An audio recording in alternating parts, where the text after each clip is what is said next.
তোমরা তো অনেকেই ঈদের ব্লগ দেখছো, কিন্তু তোমরা কি কখনো এমএস ভাই ঈদের ব্লগ দেখছো? জানি দেখো নাই, তো আজকে আমরা সেটাই দেখবো। আজকে মূলত চাঁদার থেকে ঈদ পর্যন্ত আমরা যা যা করছি তা তা তোমাদের মাঝে আমরা শেয়ার করব। তো চলো বেশি কথা না বাড়িয়ে আমাদের আজকের ভিডিওটি শুরু করি। গাইস, ফাইনালি আজকে আমাদের শেষ ইফতার।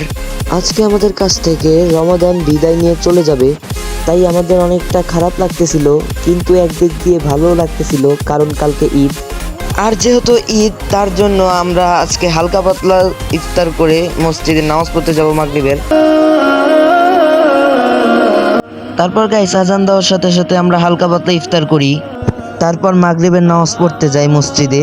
তারপর আমরা মাগরিবের নামাজ শেষ করে যাই মসজিদের ছাদে। মসজিদের ছাদে মূলত গেছিলাম চাঁদ দেখার জন্য, কিন্তু গিয়ে দুর্ভাগ্যবশত চাঁদ দেখতে পারি নাই, কারণ ওই দিন চাঁদ ওঠে নাই। যারা তোমরা তাকাইছিলা যে চাঁদ রাতের দিন চাঁদ দেখার জন্য, তারা অবশ্যই এটা নোটিস করছিল যে চাঁদ উঠে নাই।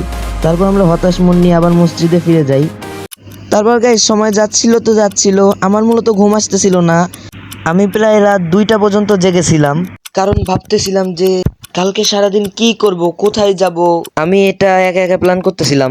One eternity later. Finally guys, আজকে ঈদ চলেই আসলো গাইস। তারপর আমরা ঈদের নামাজ পড়তে যাই, তারপর আমি এর ফাঁকে একটু শ্যুট নিয়ে নেই আমার। তারপর গাইস, আমরা বাসায় যাই হালকা পাতলা কিছু খাই, যেমন সেমাই খাই আর হচ্ছে গিয়া আমরা একটু নুডলস খাই। এই দুইটার স্বাদ মাশাআল্লাহ অনেক ভালো ছিল।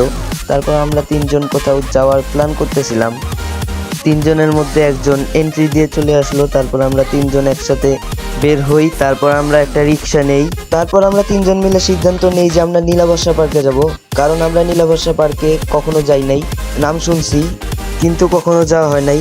তো গাইস, তোমরা ভিডিওটা এনজয় করতে থাকো।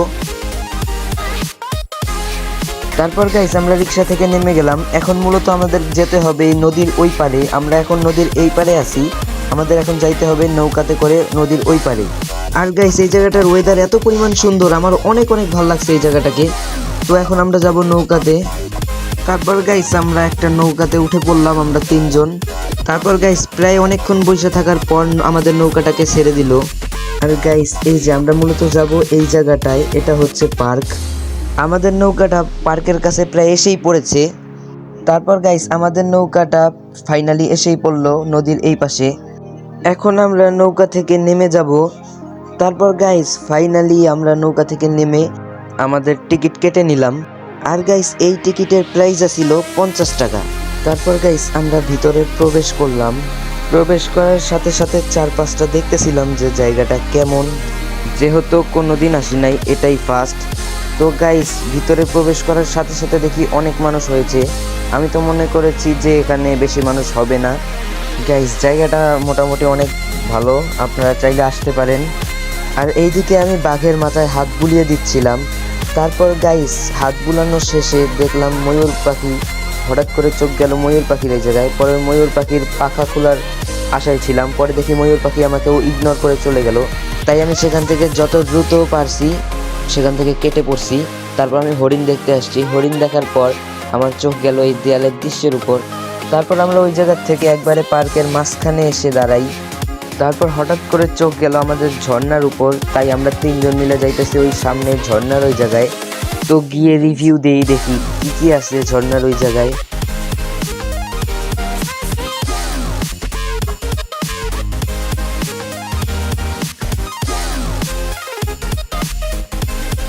তারপর গাইস, এই জায়গায় আসার পর আমার চোখ গেল একবারে ঝর্ণার উপরে। গাইস, আমরা আগে ছোটতে মনে করতাম এই ঝর্ণার মুখ দিয়ে কিভাবে পানি বের হয়, এটা নিয়ে আমরা অনেকেই চিন্তায় পড়ে যেতাম। আর এই দৃশ্য দেখে ছোটবেলার কথা মনে পড়ে গেল। আর এই দৃশ্যটা দেখে রাকিব নিজেকে কন্ট্রোল করতে পারলো না, তাই ও সিদ্ধান্ত নিল যে পাহাড়ের উপরে উঠেই ছাড়বে ঝর্ণার ওই জায়গাটায়।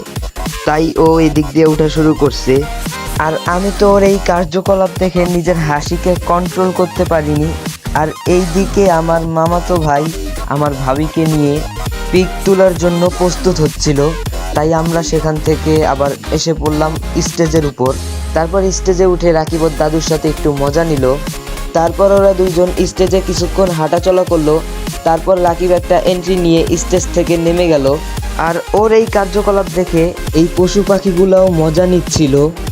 আর গাইস জায়গাটার ফাইনাল লুকটা আপনাদেরকে একবার দেখাই।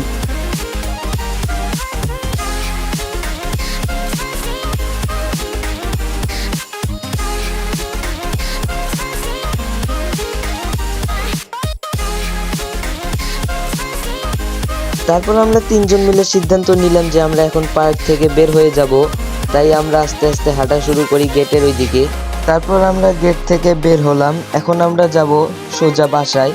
তো আপনাদের সাথে দেখা হবে একবারে ডাইরেক্ট বাসায়। তো ফাইনালি বাসায় আসলাম। বাসায় আসার পর দেখলাম আমাদের বাসায় আজকে জর্দা রান্না করা হয়েছে। তারপর আমি জর্দাটা টেস্ট করলাম। জর্দাটার টেস্টটা মাশাআল্লাহ অনেক অনেক মজা ছিল। তো গাইস আজকের ভিডিওটা এতটুকুই, দেখা হবে অন্য কোনো ভিডিওতে। আল্লাহ হাফেজ।